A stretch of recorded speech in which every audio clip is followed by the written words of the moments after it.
ஆண்டவராகிய இயேசு கிறிஸ்துவின் நாமத்தினாலே உங்களை நான் வாழ்த்தி வரவேற்கிறேன். கடைசி கால ஓட்டங்களை பற்றி பல விதமான செய்திகளை நாம் மெய்யாகவே கேட்டுக்கொண்டு வருகின்றோம். இந்த கடைசி கால ஓட்டம் என்று அழைக்கப்படக்கூடியது சாதாரணமான வகையிலே காணப்படக்கூடிய ஒன்று அல்ல. இவைகளை பற்றி தான் ஆழ்ந்த அறிவு நம்முடைய வாழ்க்கையிலே காணப்பட ஆரம்பித்தால் மட்டும்தான் இந்த ஓட்டத்தை சரியான விதத்தில் நிறைவாக்கி முடிக்க நம்மால் முடியும். ஆரம்ப நாட்களிலே அநேகம் விதமான ஜனங்கள் இந்த மாதிரி ஓட்டத்தின் ஊடாக கடந்து போய் பாதி வழியிலே நின்று போயிட்டாங்க. நம்முடைய ஓட்டமும் இந்த மாதிரி அரைகுறையான ஒரு ஓட்டமாக காணப்படாது இருக்க வேண்டும் என்று சொன்னால் அதற்கு ஒரே ஒரு தேவை, இந்த ஓட்டத்தினுடைய சாரங்களை பற்றி நாம் தெளிவான விதத்தில் முதல் காரியமாய் புரிந்து கொள்ள வேண்டும். அந்த ஓட்டத்திற்கு நம்மை ஆயத்தப்படுத்த வேண்டும். தகுதியான ஒரு ஓட்டத்தின் ஊடாக நம்ம கடந்து போனால் நிச்சயமாக முழு வெற்றியை அடைய நம்மால் முடியும். வேத புஸ்தகத்தில் இன்றைக்கு இந்த ஓட்டத்திற்கு என்ன விதமான முக்கியமான தகுதி நம்முடைய வாழ்க்கையிலே தேவைப்படுகிறது என்கிறதை பற்றி கர்த்தருடைய வசனம் சொல்லக்கூடிய வார்த்தையை வாசிக்கிறேன், கேளுங்கள். ரோமருக்கு எழுதப்பட்ட நிருபம் 12வது அதிகாரம் 11வது வசனம் இந்த வார்த்தையை நமக்கு சொல்கிற ரோமர் 12:11 வாசிக்கிறேன், கவனிங்க. அசதியாயிராமல் ஜாக்கிரதையாயிருங்கள், ஆவியிலே அனலாயிருங்கள், கர்த்தருக்கு ஊழியம் செய்யுங்கள். நம்முடைய வாழ்க்கையிலே பல நேரங்களில் அசதியான அந்த நிலைகள் வருகிறதை நாம் கண்கூடாக பார்க்க முடியும். ஜெபத்தில் சில நாட்கள் நம்மை அறியாத ஒரு உற்சாகம், சில நாட்கள் நம்மை அறியாத ஒரு சோர்வு, ஒரு அசதியான ஒரு நிலைகளின் கூடாக நம்ம கடந்து போக ஆரம்பிக்கிறத பார்க்க முடியும். அசதி வருகிறதற்கு பல விதமான வழிமுறைகள் காணப்பட ஆரம்பித்தாலும் குறிப்பாக ஒரு காரியத்தை உங்களுக்கு நான் சொல்ல வேண்டியது அவசியம். கர்த்தருடைய நாமத்தினாலே எழுதப்பட்டிருக்கக்கூடிய வேத சத்தியத்தில் எஸ்தர் ராஜாத்தினுடைய புஸ்தகத்தில் ஒரு நல்ல ஒரு சம்பவம் விவிதமாய் நமக்கு எழுதப்பட்டிருக்கிறத பார்க்கலாம். அந்த இடத்துல அகாஷ்வேர் என்று அழைக்கப்படக்கூடிய ராஜாவுக்கு மிகவும் நெருங்கின ஆப்த நண்பனாக காணப்பட்டவன் ஆமான். இந்த ஆமானுடைய ஒவ்வொரு விதமான செயல்களும் அந்த ராஜ்யத்திலே ரொம்ப பிரசித்தமாக காணப்படக்கூடிய ஒன்று. ஆமானுடைய வார்த்தைகளுக்கு மிஞ்சி ராஜா ஒண்ணுமே செய்ய மாட்டார். அந்த மாதிரி முழு தகுதியும் முழு வல்லமையும் பெற்றவனாய் விளங்கினான் ஆமான். இவன் போட்டதான் சட்டம், இவன் பேசக்கூடிய வார்த்தைகளைத்தான் ராஜா அப்படி எந்த விதமான மறுப்பும் சொல்லாமல் இந்த காரியங்களை ஏற்றுக்கொள்ளக்கூடியவராய் விளங்க ஆரம்பித்திருந்தார். ஆகவே இந்த ஆமானுக்கு ஒரு பெரிய ஒரு செல்வாக்கு. ஆனால் இந்த மொர்தெகாயினுடைய காரியங்கள் வந்த பொழுது ஆமானுடைய ஒவ்வொரு விதமான நிலைகளும் மெய்யாகவே மாற்றத்தின் ஊடாக கடந்து போக துவங்கிற்று. ஒரு நாள் இந்த இந்த ஆமானுடைய மனைவி அவளை பார்த்து, அவங்க அந்த ஆமானை பார்த்து ஒரு வார்த்தை சொல்றாங்க, நீர் மொர்தெகாய்க்கு முன்பதாக நிற்க முடியாமல் இப்பொழுது நீர் தாழ்த்தப்பட்டு கொண்டே வர ஆரம்பிக்கிறேன் என்பதை பற்றி. இதை கேட்கக்கூடிய ஆமானுடைய மனசு ரொம்ப உடைஞ்சு போயிடுச்சு. இதுக்கு முன்னால் வரைக்கும் அவன் செய்யக்கூடிய ஒவ்வொரு விதமான பணிகளை ரொம்ப அவன் அந்த அந்த காரியங்கள் யாவற்றையும் தீவிரமாய் செயல்படுத்த ஆரம்பிச்சான். ஆனால் இப்பொழுது அவனுடைய ஒவ்வொரு விதமான உரிமைகளும் பறிக்கப்படக்கூடிய அந்த நிலைகளை பார்த்த பொழுது அவனை அறியாத ஒரு அசதி, ஒரு சோர்வு. இது மாதிரி தான் நம்முடைய வாழ்க்கையில கூட நம்மை அறியாத சில விதமான சோர்வுகள், சில நேரத்தில் நம்முடைய காரியங்கள் தடுக்கப்படும் பொழுது நம்ம அறியாத ஒரு சோர்வு, நம்முடைய ஜபங்கள் சில நேரத்தில் ஆண்டவராகிய தேவனால் அங்கீகரிக்கப்படாது இருக்கிறது உண்டான நம்மை அறியாத ஒரு சோர்வு, சில நேரத்தில் நம்ம நினைக்கக்கூடிய நினைவுகள் நம்முடைய வாழ்க்கையிலே அவைகளுக்கு உரிய பலன்களை தராமல் போகிறது உண்டான நம்மை அறியாத ஒரு சோர்வு. இந்த மாதிரி சோர்வுகள் பல நேரத்தில் உருவாக்கப்பட ஆரம்பிக்கிறதுனால சில ஜனங்கள் அந்த சோர்விலே அப்படி நின்று போக ஆரம்பிச்சிடாங்க ஓட்டத்தை விட்டு. சில ஜனங்கள் பாதி வழி வரைக்கும் ஓடிட்டு அதன் பின்பதாக அந்த ஓட்டத்தை அவர்கள் ஆண்டவராகிய தேவனுக்குள் நிறைவாக்காம அந்த ஓட்டத்தை விட்டு விலகி போக ஆரம்பிக்கக்கூடிய இந்த நிலைகளை பார்க்க முடியும். இந்த சோர்வுகள் வருகிறதுக்கு என்ன காரணம்? இந்த சோர்வுகளை மேற்கொள்ளக்கூடிய வழிமுறைகள் என்றால் என்ன? அசதியா இல்லாமல் நம்ம ஜாக்கிரதையான ஒரு வாழ்க்கையை வாழ வேண்டிய நிலைகள் என்றால் எதை ஆண்டவராகிய தேவன் நம்முடைய வாழ்க்கையிலே வலியுறுத்துகிறார் என்பதை பற்றி தான் இன்னைக்கு நம்ம ஆழமான விதமாக சற்று முக்கியமான கருத்துக்களை நாம் தியானிக்க வேண்டியது அவசியம். சில முக்கியமான விஷயங்கள்ல நம்மை அறியாத ஒரு அலர்ட்னஸ் அழைக்கப்படக்கூடிய ஒரு ஜாக்கிரதை தன்மை நம்முடைய வாழ்க்கையில் இருக்கணும். இந்த ஜாக்கிரதை தன்மை நம்முடைய வாழ்க்கையில் இல்லாமல் போயிடுச்சுன்னா நம்மை அறியாத ஒரு சோர்வு, நம்மை அறியாத ஒரு பலவீனம், நம்மை அறியாத ஒரு வீழ்கை நம்முடைய வாழ்க்கையிலே உருவாக்கப்படுகிறதை பார்க்க முடியும்.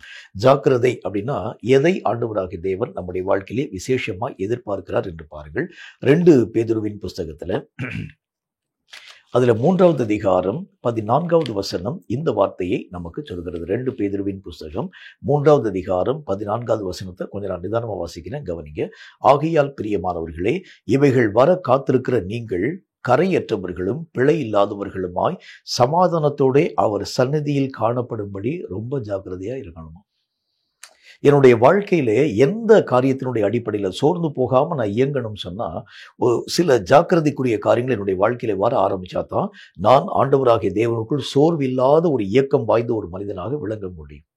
நம்முடைய வாழ்க்கையில் இந்த ஜாக்கிரதை நான் இழக்கிறது உண்டானால் என்னை அறியாத ஒரு வீழ்கை, என்னை அறியாத ஒரு சோர்வு என்னுடைய வாழ்க்கையில உருவாக்கப்பட்டுரும்.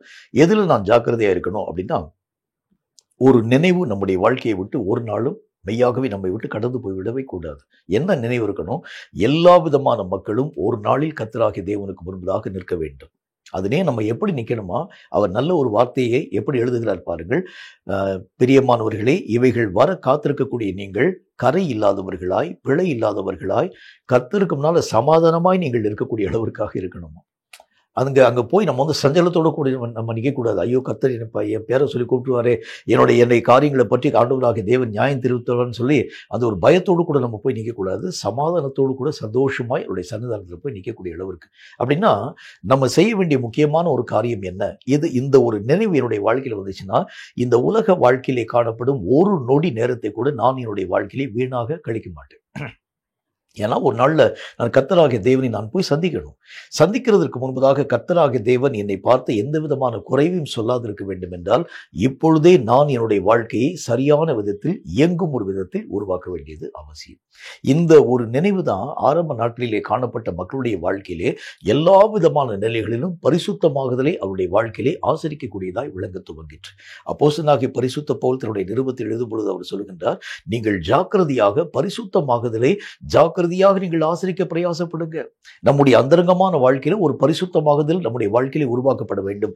இதை ஏன் அவர் அவ்வளவு தூரம் வலியுறுத்தி பேச ஆரம்பிக்கிறார் அப்படின்னா, வெளியரங்கமான பரிசுத்தத்தை பற்றி அநேக விதமான உலக ரீதியான மக்கள் பேசினாங்க. ஆண்டவராகிய தேவனுக்குள் தங்களுடைய வாழ்க்கையுடைய நிலைகளை கட்டாதிருக்கக்கூடிய பலவிதமான மக்கள் வெளியரங்கமாக அநேக விதமான சுத்திகரிப்புக்குரிய காரியங்களை பற்றி பேசிக்கொண்டு வர ஆரம்பிச்சாங்க. ஆனால் அப்போஸ்தலனாகிய பரிசுத்த பவுல் எழுதும் பொழுது சொல்லுகின்றார், நீங்க உங்களுடைய வாழ்க்கையுடைய நிலைகளிலே உங்கள் அந்தரங்கமான சுத்திகரிப்பு, ஏன்னா அதுதான் கர்த்தருடைய பார்வையில் விலையேற பெற்ற ஒன்று. நீங்க வெளியரங்கமா எத்தனை விதமான சுத்தத்தோடு கூட காணப்பட ஆரம்பிச்சாலும் இயேசு கிறிஸ்துவே அந்த வார்த்தைகளை சொல்லும்போது அவர் என்ன சொல்கிறார், பாத்திரத்தினுடைய வெளிப்புறத்தை உண்டாக்கின கர்த்தர் தான் உள்புறத்தை உண்டாக்கி இருக்கிறார். இப்ப வெளிப்புறத்தை சுத்தப்படுத்தக்கூடிய நீ உள்புறத்தை சுத்தப்படுத்தாதிருக்கிறது எப்படி? அப்படிதான் கர்த்தருடைய வசனம் நம்மை பார்த்து கேட்குது. அப்போ நம்முடைய வாழ்க்கையிலே எல்லா விதமான நிலைகளிலும் கரை இல்லாத ஒரு மக்களாக, பிழை இல்லாத ஒரு மக்களாக, தேவனாகிய கர்த்தருடைய பார்வையில கலக்கமே இல்லாமல் சமாதானத்தோடு கூட நிற்க நான் என்னை ஜாக்கிரதை உள்ளவனாக பாதுகாத்துக் கொள்ள வேண்டும். அப்படின்னா என்ன அர்த்தம் அப்படின்னா இந்த உலக வாழ்க்கையிலே தகாத விதமாய் நான் வாழ ஆரம்பித்தாலே போதும். இந்த உலக வாழ்க்கையை ஆண்டவராகிய தேவனுடைய சித்தத்தின்படி நான் வாழ்க்கை வாழ ஆரம்பிச்சாலே போதும்.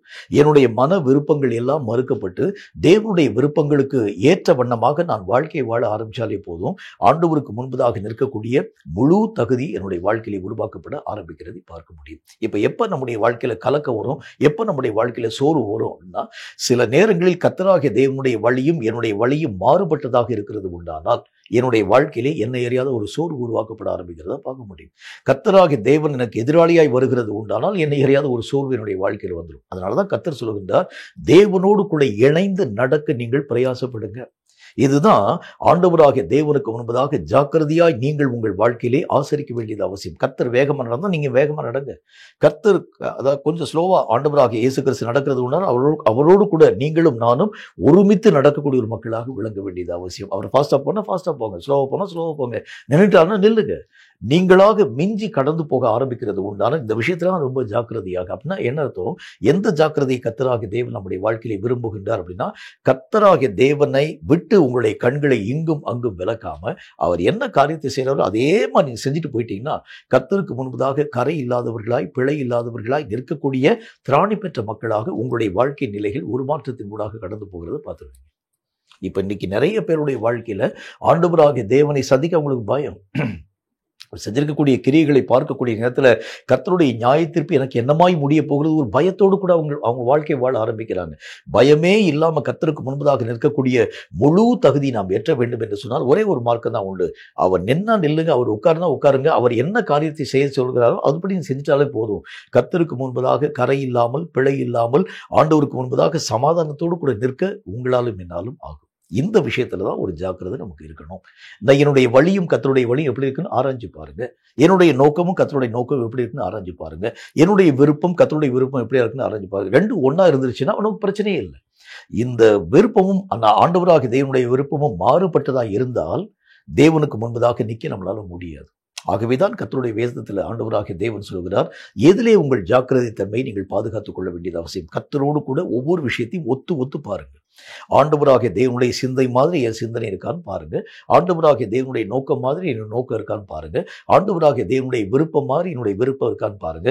ஆண்டவராகிய தேவனுடைய பரிசுத்தம் மாதிரி என்னுடைய பரிசுத்தம் இருக்கான். இப்படி ஒவ்வொரு விஷயத்திலும் கர்த்தராகிய தேவனை நீங்கள் உங்களுக்கு முன்பதாக வைத்து ஒப்பிட்டு பார்க்க ஆரம்பித்தாலே போதும், தேவனுக்கு முன்பதாக நிற்கக்கூடிய முழு தகுதி உங்களுடைய வாழ்க்கையிலே வர ஆரம்பிக்கிறதை பார்க்க முடியும். கேட்கும் கர்த்தருடைய பிள்ளையே, நம்ம இன்னைக்கு நிறைய ஊழியர்களோடு கூட நம்ம ஒப்பிட்டு பார்க்க ஆரம்பிக்கிறோம். அவனை மாதிரி வர இருக்கணும், இவனை மாதிரி தாழ்ந்து இருக்கணும், இவனை மாதிரி கிருபைகள் இருக்கணும், இவனை மாதிரி ஒரு பெரிய ஒரு சபை கட்டணும், இவனை மாதிரி பெரிய அநேகம் காங்கிரிகேஷன் இருக்க வேண்டியது அவசியம், நிறைய ஜனங்களை நான் வைத்து ஊழியங்களை செய்ய இல்லை. நீங்க பார்க்க வேண்டிய ஒரே ஒரு மாதிரி ஆண்டவராகிய தேவன் ஒருவர் தான். அவரோடு கூட உங்களை நீங்க ஒப்பிட்டு பார்த்தாலே போதும், கர்த்தருக்கு முன்பதாக நிற்கக்கூடிய முழு தகுதி உங்களுடைய வாழ்க்கையிலே தடையில்லாமல் கடந்து வருகிறதை பார்க்க முடியும். நம்ம ஒப்பிட்டு பார்க்கக்கூடியது யாரோடு கூட ஒப்பிட்டு பார்க்க, இந்த விஷயத்தில் நம்ம வந்து ஜாக்கிரதையா இருக்கணுமா? இந்த விஷயத்துல நீங்களும் கர்த்தராகிய தேவனையும் பக்கத்தில் நிறுத்தி வைத்து அவரோடு கூட நீங்கள் இசைந்த ஒரு மக்களாக இருக்கிறார் என்பதை பற்றி ஆராய்ந்து பார்க்கக்கூடிய தன்மையில ஒரு ஜாக்கிரதையாக உங்கள் நிலைகளை நீங்கள் பாதுகாத்துக் கொள்ள ஆரம்பிச்சா, வேதத்தில் நம்ம வாசிக்கிறது மாதிரி கர்த்தருக்கு முன்னால கரையெல்லாம் போய் நின்றுவீங்க, பிழையில்லாத ஒரு மக்களாக நின்றவீங்க, சமாதானத்தோடு கூட கர்த்தருடைய தீர்ப்புக்காக நீங்கள் ஆசையாக காத்திருக்கும் ஒரு மக்களாய் நீங்கள் மெய்யாகவே காணப்பட முடியும். இந்த காரியத்திற்கு மாற்றாக ஏதாகிலும் ஒரு நிலைகள் நம்முடைய வாழ்க்கையிலே உருவாக்கப்பட ஆரம்பிச்சா மட்டும்தான் நம்மை அறியாத ஒரு பயம், நம்மை அறியாத ஒரு திகில் நம்முடைய வாழ்க்கையிலே உருவாக்கப்படுகிறதை பார்க்க முடியும். கர்த்தருடைய சித்தத்துக்கு மாறா நான் போயிட்டேன், கர்த்தருடைய விருப்பத்திற்கு விரோதமாக நான் கடந்து போயிட்டேன், கர்த்தராகிய தேவனுடைய மனதை நான் மெய்யாகவே துக்கப்படுத்த ஆரம்பிச்சுட்டேன். இந்த மாதிரி விஷயங்கள்னால தான் நிறைய நேரங்களில் நம்மை அறியாத கர்த்தருக்கு முன்பதாக இருக்கக்கூடிய அந்த தகுதி இழக்கும் ஒரு மக்களாக காணப்பட்டு விடுகிறோம். கேட்கும் கர்த்தருடைய பிள்ளையே, எந்த நேரத்திலும் கர்த்தரோடு உங்களை நீங்கள் ஒப்பிட்டு பார்த்து உங்களுடைய வழிகளை அவருடைய வழிகளைப் போல சீராக்குகிறது உண்டானால் தேவனுக்கு முன்பதாக இருக்கக்கூடிய தைரியம் உங்க வாழ்க்கையில வந்துடும். இந்த விஷயத்துல தான் ரொம்ப ஜாக்கிரதையாக நம்முடைய ஒவ்வொரு விஷயத்தையும் நாம் பாதுகாக்க வேண்டியது அவசியம். ஏன் அப்படின்னா, நமக்கு முன்னால் இந்த காலங்கள் நம்ம எடுத்து பார்க்கக்கூடிய நேரத்தில் நிறைய ரோல் மாடல்களை நம்ம வந்து பார்க்க ஆரம்பிக்கிறோம். சில பேர் ஊழியர்கள் என்கிற பேர்ல, சில பேர் போதகர்கள் என்கிற பேர்ல, சில பேர் தீர்க்கதரிசிகள் என்கிற பேர்ல, அப்போஸ்தலர் என்கிற பேர்ல பலவிதமான மக்களுடைய ரோல் மாடல்ஸ் நம்ம வந்து பார்க்க ஆரம்பிக்கிறோம். இப்படி பார்க்கும்போது நம்மை அறியாத ஒரு சின்ன ஒரு அட்ராக்ஷன் அவங்க மேல வர ஆரம்பிச்சிடும்.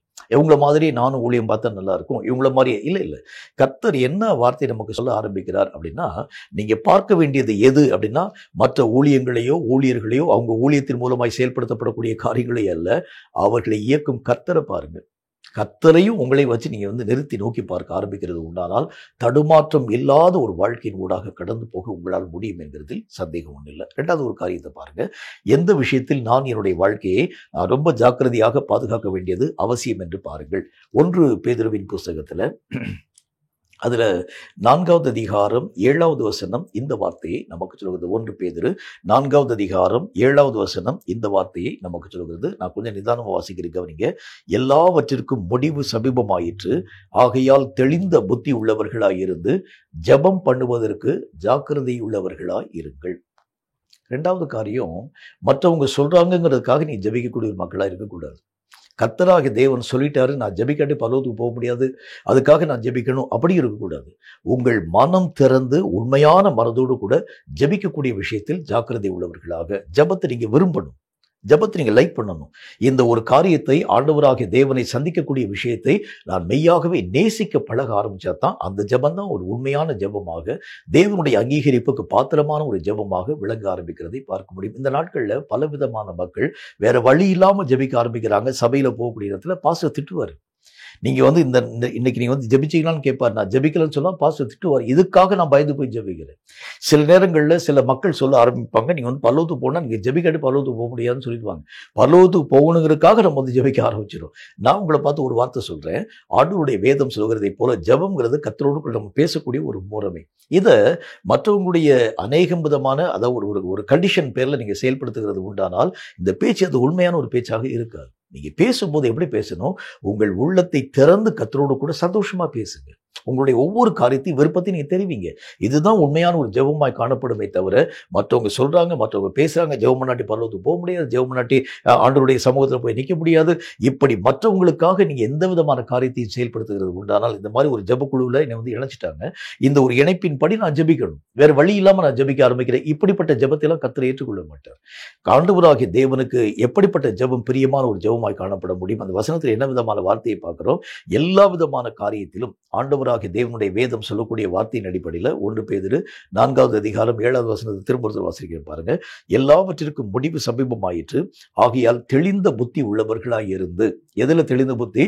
ஜெபம் பண்ணக்கூடிய விஷயத்துல தெளிந்த புத்தியோடு கூட நீங்கள் இருந்து ஜாக்கிரதையா நீங்க ஜெபம் பண்ணுங்கன்னு சொல்றாரு. அது ஒரு தெளிவு நம்முடைய வாழ்க்கையில் இருக்கணும்.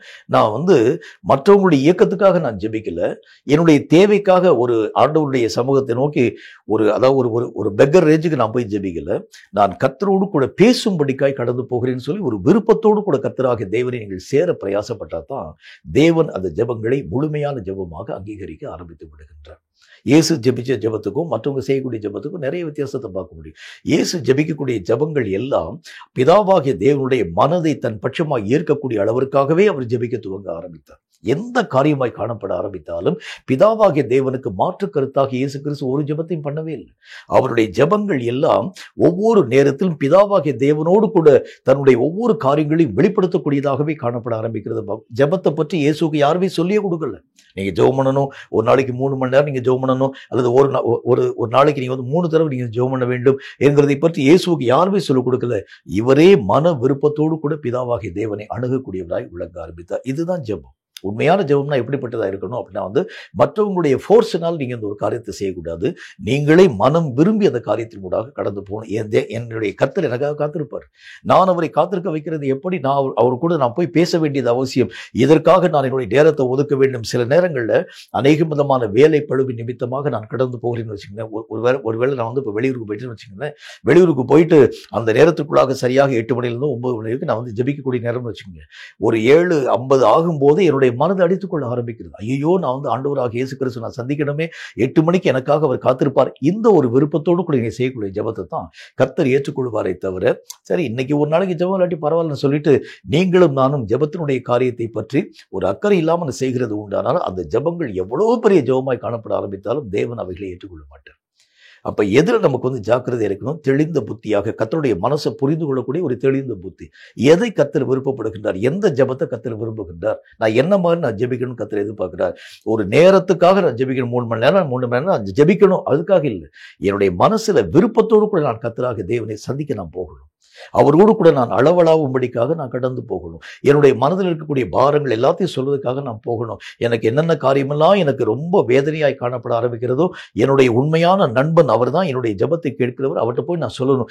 இந்த ஒரு வாஞ்சியோடு கூட செய்யக்கூடிய ஜெபங்களைத்தான் கர்த்தர் மெய்யாகவே அங்கீகரிக்க ஆரம்பிக்கிறார். இதுல ஒரு தெளிந்த புத்தி நமக்கு இருக்கணும். அதனால தான் பேதுரு என்ன சொல்றாரு பாருங்க, தெளிந்த புத்தியா இருந்து நீங்கள் ஜெபிக்கிறதுக்கு ஜாக்கிரதைப்படுங்க அப்படின்னு சொல்றாரு.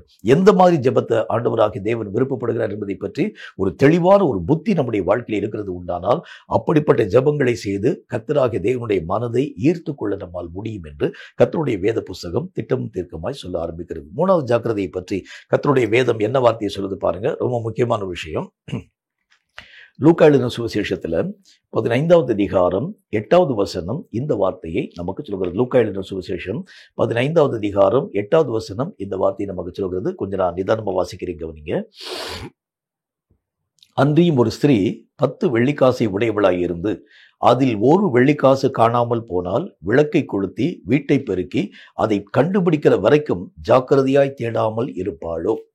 3வது காரியமாக கர்த்தர் என்ன சொல்றாரு அப்படின்னா எவைகள் எல்லாவற்றையும் தேவன் என்னுடைய வாழ்க்கையினுடைய ஈடேற்றத்துக்காக தந்தார்.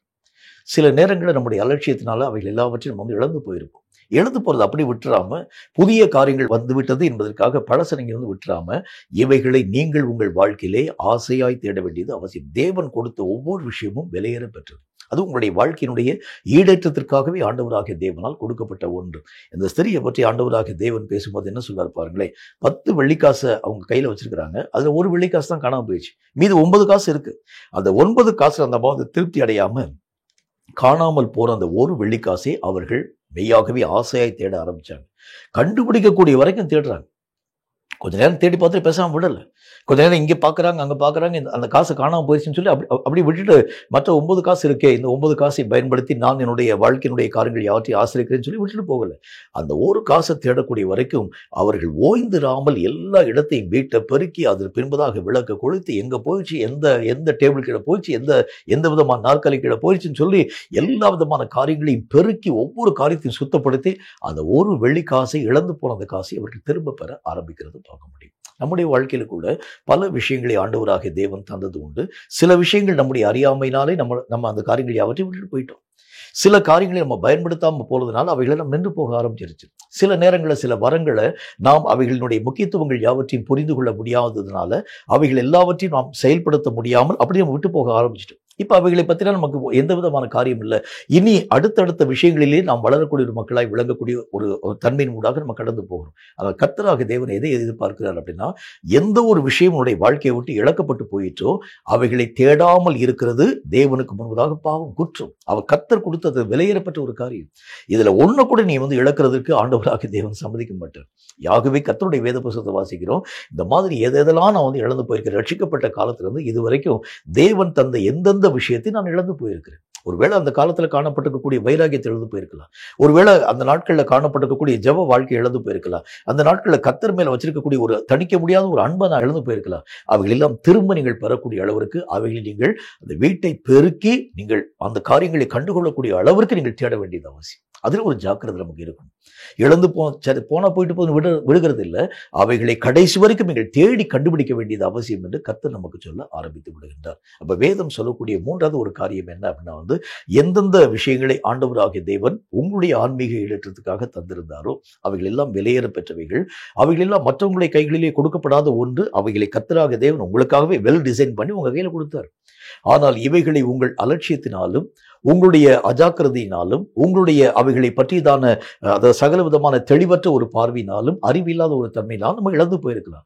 ஆனால் இப்பொழுது கர்த்தர் நம்ம பார்த்து ஒரு வார்த்தை சொல்லுகின்றார், இழந்து போன காரியங்களை அப்படி விட்டுறாதீங்க, அவைகளை தேட நீங்கள் ஜாக்கிரதைப்படுங்கள். எதெல்லாம் நான் விட்டுட்டேன், எதெல்லாம் என்னை விட்டு போயிருச்சு, இதெல்லாம் ஆரம்ப நாட்களில் என்னுடைய வாழ்க்கையில கொடுக்கப்பட்ட ஒன்று. அந்த நாட்கள்ல கர்த்தராகிய தேவன் என்று சொன்னால் என்னை அறியாத ஒரு பரவசம் என்னுடைய வாழ்க்கையில வந்துச்சு. இப்ப அதெல்லாம் என்னை விட்டு போயிருச்சு. ஆண்டவருடைய கல்வாரியை பற்றி நான் யோசிக்க ஆரம்பிச்சா என்னுடைய கண்களிலே கண்ணீர் தாரை தேராய் பெருக்கெடுக்கக்கூடியதாய் விளங்கிட்டு. ஆனா இப்பெல்லாம் என்னுடைய வாழ்க்கை விட்டு அதெல்லாம் போயிருச்சு. இந்த போனது போகட்டும், இனி வரக்கூடிய அப்படி இருக்கக்கூடாது. அவைகளை நான் திரும்ப பெறக்கூடிய அளவிற்கு அவைகளுக்காக நான் மெய்யாகவே காத்திருந்து ஜாக்கிரதையாய் காத்திருந்து அவைகளை தேடி என்னுடைய வாழ்க்கையில் நான் பயன்படுத்த வேண்டியது அவசியம். ஏன்னா கர்த்தர் எந்த விதமான ஒரு விஷயத்தையும் ஆண்டவராகிய தேவன் ஒரு சித்தம் இல்லாம நம்ம கையில தரவே மாட்டார். அந்த காரியத்தின் நிமித்தமாக ஒரு சித்தம் நம்முடைய வாழ்க்கையில் இருக்கும். இந்த காரியத்தை நம்ம இழந்துட்டீங்கன்னா மற்ற விஷயத்தை நீங்க சரியா போனா கூட இழந்து போன இந்த காரியத்தின் மூலமாய் ஆண்டவராகிய தேவனுடைய திட்டத்தை நிறைவாக்கக்கூடிய பங்கு மெய்யாகவே தடுத்து நிறுத்தப்பட ஆரம்பிக்கிறத பார்க்க முடியும். கேட்கும் கர்த்தருடைய பிள்ளை, இந்த விஷயத்தில் அசதியா இல்லாம அவைகளை திரும்ப பெறும்படிக்கு நீங்கள் ஜாக்கிரதை உள்ளவர்களாக உங்கள் நிலைகளை ஆசரிக்க பழக வேண்டும் என்று கர்த்தருடைய வேதம் நமக்கு சொல்ல ஆரம்பிக்கிறது. நான்காவது ஒரு காரியத்தை பாருங்க. வேதம் சொல்லக்கூடிய மற்றும் ஒரு வார்த்தையை பற்றி உபாகம புஸ்தகத்துல அதுல 4வது அதிகாரம் 10வது வசனம் இந்த வார்த்தையை நமக்கு சொல்கிறது. உபாகம புஸ்தகம் 4வது அதிகாரம் 10வது வசனம் இந்த வார்த்தையை சொல்கிறது. வாசிக்கிறீங்க, கவனிங்க. அது என்ன சொல்லுது பாருங்க. உன் கண்கள் கண்ட காரியங்களை நீ மறவாத படிக்கும், உன் ஜீவனுள்ள நாளெல்லாம் அவைகள் உன் இருதயத்தை விட்டு நீங்காத படிக்கும். நீ எச்சரிக்கையாய் இருந்து உன் ஆத்துமாவை ஜாக்கிரதையாய் காத்துக்கொள், அவைகளை உன் பிள்ளைகளுக்கும் உன் பிள்ளைகளின் பிள்ளைகளுக்கும் அறிவிக்க கடவாய். சிந்தனைகள்ல ரொம்ப ஒரு ஜாக்கிரதை. பல நேரங்களில் இந்த சிந்தனையில தான் நிறைய மறதியான தன்மைகள் நம்முடைய வாழ்க்கையில உருவாக்கப்பட ஆரம்பிக்கிறதை பார்க்கணும். கர்த்தர் செஞ்ச பெரிய விஷயத்தை கூட ஈஸியாக நம்ம மறந்துடும். இந்த சிந்தனைகளை எல்லா காவலோடும் நீங்களும் நானும் பாதுகாக்க வேண்டியது அவசியம். தேவன் செய்த நன்மைகளை ஒரு நாளும் மறவாதே என்று கர்த்தராகிய தேவன் தம்முடைய வசனத்தில் சொன்னார். என் ஆத்துமாவே ஆண்டவராகிய தேவனின் நீ ஸ்தோத்திரி, அவர் செய்த எந்த விதமான உபகாரமான நன்மைகளையும் நீ மறக்கக்கூடாது. நம்முடைய வாழ்க்கையில கூட இந்த மறதியான காரியங்கள் நம்முடைய சிந்தனைகளின் அடிப்படையில் உருவாக்கப்பட ஆரம்பிக்கிறது பார்க்க முடியும். இதுக்கு எதனால காரணம் அப்படின்னா, சில நேரங்கள்ல பல புதுமையான விஷயங்கள் வரும்பொழுது பழமைகளை நீங்களும் நானும் மறக்கக்கூடியவர்களாய் விளங்க ஆரம்பிக்கிறதை பார்க்க முடியும். கர்த்தர் இதை குறித்து ரொம்ப ஜாக்கிரதையாய் பேச ஆரம்பிக்கின்றார். புதுமைகள் வரும் பொழுதும் கூட பழமையான ஆண்டவராகிய தேவன் நடத்தக்கூடிய அந்த விஷயங்களை நீங்கள் மறவாத படிக்கு உங்கள் சந்ததிகளுக்கு அவைகள் எல்லாவற்றையும் நீங்கள் வழிமொழிய வேண்டியது அவசியம்னு சொல்றாங்க. எல்லா மக்களுக்கும் நீங்க சொல்லிக் கொடுங்க. அவங்க இப்ப இருக்கக்கூடிய பழைய நாட்கள்ல கர்த்தராகிய தேவன் நடத்தக்கூடிய விஷயம்னா அவங்களுக்கு தெரியாது. ஆகவே நீங்க செய்ய வேண்டிய முக்கியமான காரியம் என்ன, அவர்கள் எல்லா விதமான மக்களுக்கு நீங்க சொல்லிக் கொடுங்க. கர்த்தராகிய தேவனுடைய நாமத்தினால இந்த யோர்தான் நதியை நாங்கள் கடந்து வந்தோம், செங்கடலை கர்த்தராகிய தேவன் எங்களுக்காக பிளந்து கொடுக்க ஆரம்பித்தார். இவைகள் எல்லாவற்றையும் வழி வழியாய் நீங்கள் சொல்லிக் கொண்டு வர வேண்டும். அவைகளிலே ஒரு விஷயத்தை கூட நீங்கள் உங்கள் வாழ்க்கையிலே மறவாதபடி ஜாக்கிரதையாய் உங்கள் மனதை பாதுகாத்துக் கொள்ள வேண்டும். கர்த்தர் செஞ்சிருக்கக்கூடிய காரியம். இப்ப நான் இந்த வார்த்தையை கேட்கக்கூடிய உங்களை பார்த்து ஒரு கேள்வி கேட்கிறேன். ரட்சிக்கப்பட்ட நாள்ல இருந்து கர்த்தர் உங்களுடைய வாழ்க்கையில செஞ்ச எல்லா நன்மையும் உங்களுக்கு தெரியுமான்னு கேட்டா பல விதமான விஷயங்கள் நம்ம மறந்து போயிருக்கும். கர்த்தர் சொல்லுகின்றார், எந்த விஷயத்தை மறவாமல் நம்முடைய மனதின் ஆழத்திலே பாதுகாத்துக் கொள்ள ஆரம்பித்தால் மட்டும்தான் அவைகள் எல்லாவற்றிலும் ஆண்டவராகிய தேவனுக்கு முன்பதாக நீங்கள் நன்றி நிறைந்த ஒரு மக்களாக உங்களை நிலைகளை பாதுகாத்துக் கொள்ள முடியும். ஆண்டவருடைய வசனத்துல நல்ல ஒரு விளக்கம் இவ்விதமாய் நமக்கு எழுதப்பட்டிருக்கிறத பார்க்கலாம். ஒரு நாள்ல கர்த்தராகிய இயேசு கிறிஸ்து சிறு குழந்தையாய் காணப்படக்கூடிய நேரத்துல இந்த சிறு குழந்தைக்கு முன்பதாக இருக்கக்கூடிய தீர்க்க தரிசனமான வார்த்தை ஒன்றை பேச ஆரம்பிக்கின்றார். இந்த குமாரன் எப்படிப்பட்ட ஒரு மனிதனாக வளரப் போகின்றான், அநேக மக்களுடைய பாவங்களை தீர்க்கக்கூடிய ஒரு மனிதனாக விளங்கப் போகின்றான் என்றாலும் உன்னுடைய ஆத்துமாவையும் ஒரு பட்டயம் உருவி போடும் என்கிறதை பற்றி மரியாளோடு கூட வார்த்தைகள் பேசப்படுகிறது. அதுக்கு பின்னால வரக்கூடிய வார்த்தை என்ன சொல்லுது பாருங்க. மரியாள் இந்த சங்கதிகள் எல்லாவற்றையும் தன்னுடைய இருதயத்திலே வைத்துக் கொண்டாள். அந்த காரியத்தை மறக்கவே இல்லை கடைசி வரைக்கும். அப்படின்னா இதே மாதிரி சில விஷயங்கள் நம்முடைய வாழ்க்கையிலே கொடுக்கப்படக்கூடிய விஷயங்களை நீங்களும் நானும் மறவாத அளவிற்கு அவைகள் எல்லாவற்றையும் கடைசி வரைக்கும் பாதுகாக்க வேண்டியது அவசியம். சில தீர்க்க தரிசனங்களாக இருக்கலாம், சில ஆண்டவராகிய தேவனால் கொடுக்கப்படக்கூடிய விஷயமாக காணப்பட ஆரம்பிக்கலாம். கர்த்தராகிய தேவனால் கொடுக்கப்படக்கூடிய எந்த விஷயத்தை பற்றியதான ஒரு அலட்சிய போக்கு நம்முடைய வாழ்க்கையிலே வர ஆரம்பிச்சாதான் எளிதாக நீங்களும் நானும் அவைகளை மறக்கும் ஒரு மக்களாக விளங்கி விடுகின்றோம். கர்த்தருடைய வசனத்துல பார்க்கக்கூடிய அந்த காரியத்தின் அடிப்படையில் எந்த காரியத்தையும் தேவனாகிய கர்த்தரால் கொடுக்கப்பட்டிருக்கக்கூடிய எந்த விஷயத்தையும் மறவாதபடி ரொம்ப ஜாக்கிரதையாக உங்கள் மனதின் காரியங்கள் யாவற்றையும் பாதுகாத்துக் கொள்ள வேண்டியது அவசியம். அநேக விதமான புதுமையான கருத்துக்கள் வரும்போது பழைய நிலைகளை மறந்துடக்கூடாது. தேவன் செய்த உபகாரமான நன்மைகளை மறந்துடக்கூடாது. கர்த்தருடைய வசனத்தில் அவர் என்ன சொல்கிறார், என் ஆத்துமாவே நீ ஆண்டவராகிய தேவன் செய்த எந்த நன்மை நீ மறந்துடாது என்றதை பற்றி அவர் எழுத ஆரம்பிக்கிறார். அப்படின்னு நினைத்தோம் பலவிதமான புதுமையான கருத்துக்கள் வரும்போது எளிதாக நம்முடைய சிந்தனைகளில் அவைகள் எல்லாம் நம்மை தாண்டி போயிடும்.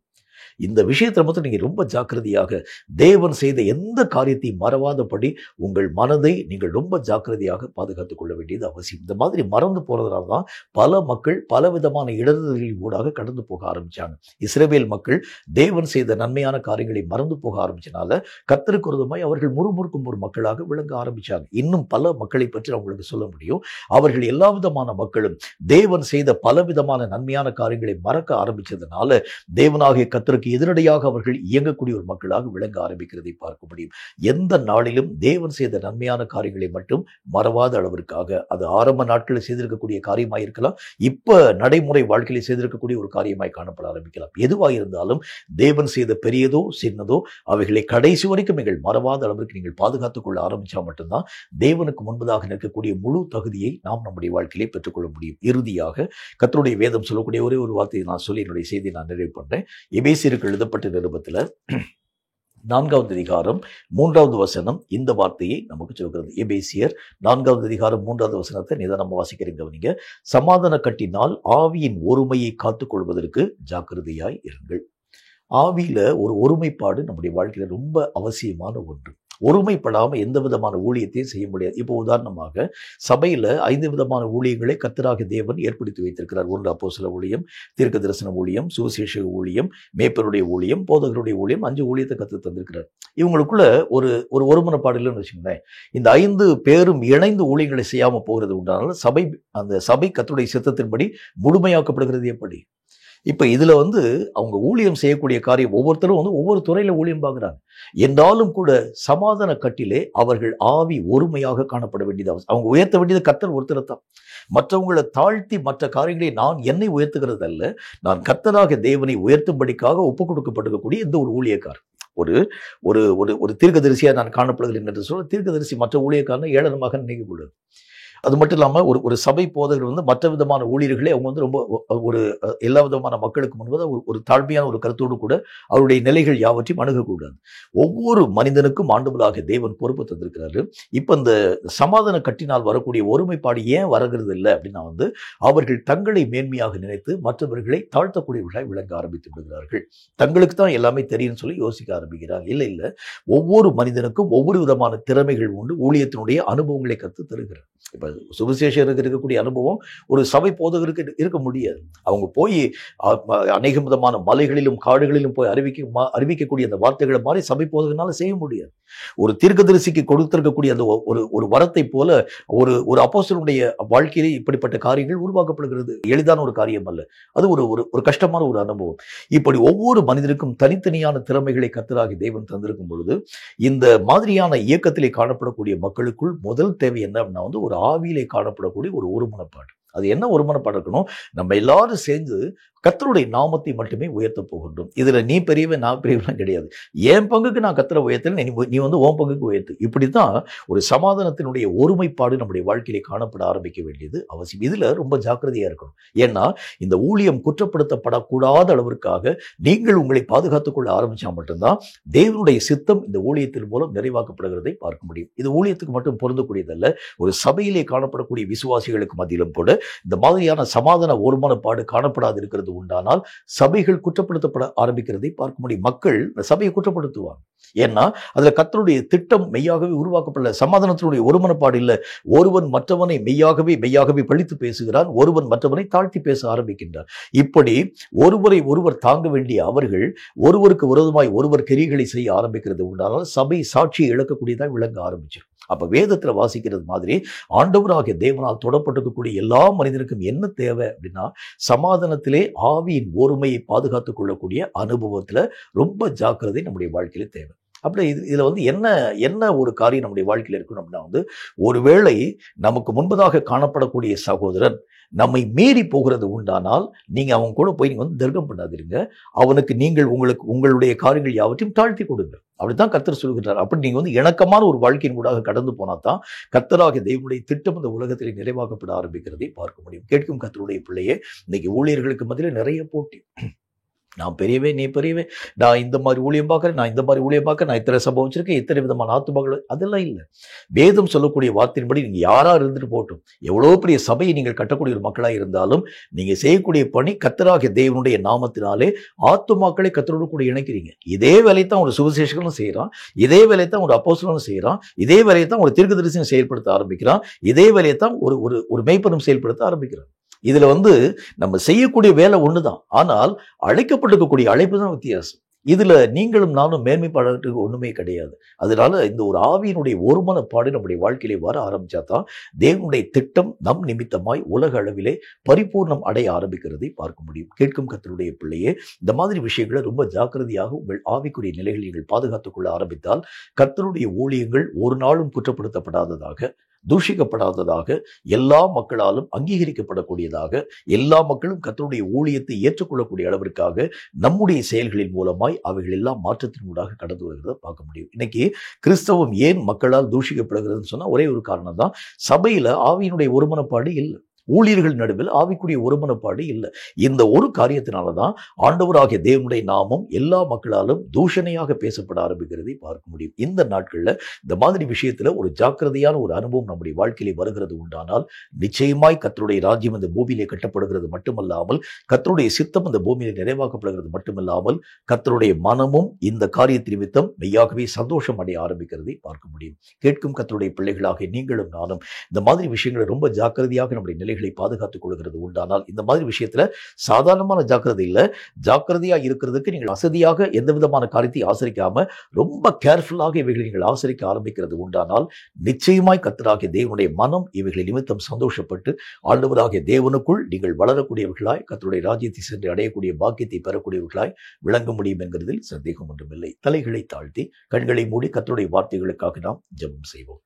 சர்வவல்லம் உள்ள ஆண்டவராகிய கர்த்தாவே, நாங்கள் ஜாக்கிரதைப்பட வேண்டும் என்கிறதை பற்றி உம்முடைய வேதத்தின் வழியாக நாங்கள் கற்றுக்கொள்ள ஆரம்பித்தோம். அசதியாக இராமல் நாங்கள் ஜாக்கிரதையாக இருக்க வேண்டும் என்கிறதை பற்றி, கர்த்தருக்கு முன்பதாக நிற்கக்கூடிய திராணியை பெறக்கூடிய விஷயத்துல நாங்கள் ஜாக்கிரதை பெற வேண்டும் என்கிறதை பற்றியும், ஜெபம் பண்ணக்கூடிய விஷயத்துல கூட கர்த்தராகிய தேவனுடைய மனதினுடைய விருப்பத்தை அறிந்து நாங்கள் ஜெபம் பண்ணக்கூடிய ஒரு மக்களாக கர்த்தருடைய நாமத்தினாலே அவைகள் எல்லாவற்றையும் குறித்து வேத புஸ்தகத்தை நாங்கள் வாசிக்கிறது மாதிரி தெளிந்த புத்தியோடு கூட எதை கர்த்தர் விரும்புகிறார் என்கிற ஒரு தெளிவான ஒரு மனதோடு கூட நாங்கள் ஜெபிக்கும் ஒரு மக்களாக விளங்கவும், இழந்து போன எந்த விதமான உரிமைகளையும் நாங்கள் அலட்சியமாக தூக்கி எறிஞ்சிடாம அவைகளை நாங்கள் ஜாக்கிரதையாக தேடும் ஒரு மக்களாக விளங்கவும், ஆத்துமாக்களை நாங்கள் காப்பாற்றக்கூடிய விஷயத்தை எங்கள் சிந்தனைகளை பற்றி ரொம்ப ஜாக்கிரதையாக எங்களுடைய நிலைகளை நாங்கள் பாதுகாத்துக் கொள்ளவும், கடைசியாக எல்லா விதமான மக்களோடு கூட இணக்கமான ஒரு வாழ்க்கையை வாழும்படிக்காக ஆவியின் ஒருமையை நாங்கள் பாதுகாத்துக் கொள்ளக்கூடிய ஒரு மக்களாக விளங்க இந்த வார்த்தைகளை கேட்கும் ஒவ்வொரு பிள்ளைகளுக்கும் நீர் கிருபை தந்து ஆசீர்வதிக்க வேண்டும் என்று நான் வேண்டிக் கொள்கிறேன். கற்று நிச்சயித்துக் கொடுக்கக்கூடிய இந்த வசனங்களை நாங்கள் அப்படியே கர்த்தாவே உமக்கு ஸ்தோத்திரம் சுவாமி விட்டுவிடாத அளவிற்காக கை கொண்டு அவைகளின்படி வாழ்ந்து உம் நாமத்தை மகிமைப்படுத்த நீர் கிருபைகளை தருவீராக. இந்த வசனங்களை கேட்ட ஒவ்வொரு பிள்ளைகளையும் ஆசீர்வதியும் அதற்கேற்ற வண்ணமான ஒரு உருமாற்றத்தை நீர் அவர்கள் வாழ்க்கையிலே தந்து உம்முடைய நித்தியத்திற்கு என்று அவர்களை ஆயத்தப்படுத்த வேண்டும் என்று இயேசு கிறிஸ்துவின் நாமத்தினால் வேண்டிக் கொள்கிறோம் எங்கள் பரிசுத்தமுள்ள பிதாவே. ஆமேன், ஆமேன். இந்த வார்த்தைகளை கேட்ட உங்கள் ஒவ்வொருவரையும் கர்த்தர் அளவில்லாமல் ஆசீர்வதிப்பாராக. சகல காரியத்திலும் ஜாக்கிரதையோடு கூட உங்கள் நிலைகளை பாதுகாத்துக் கொள்கிறது உண்டானால் கர்த்தருடைய ராஜ்யத்திற்குள் பிரவேசிக்கும் முழு தகுதியை நீங்களும் நானும் தடையில்லாமல் எட்ட முடியும் என்கிறதில் சந்தேகம் ஒன்றுமில்லை. கர்த்தர் தாமே உங்கள் ஒவ்வொருவரையும் ஆசீர்வதிப்பாராக. ஆமேன்.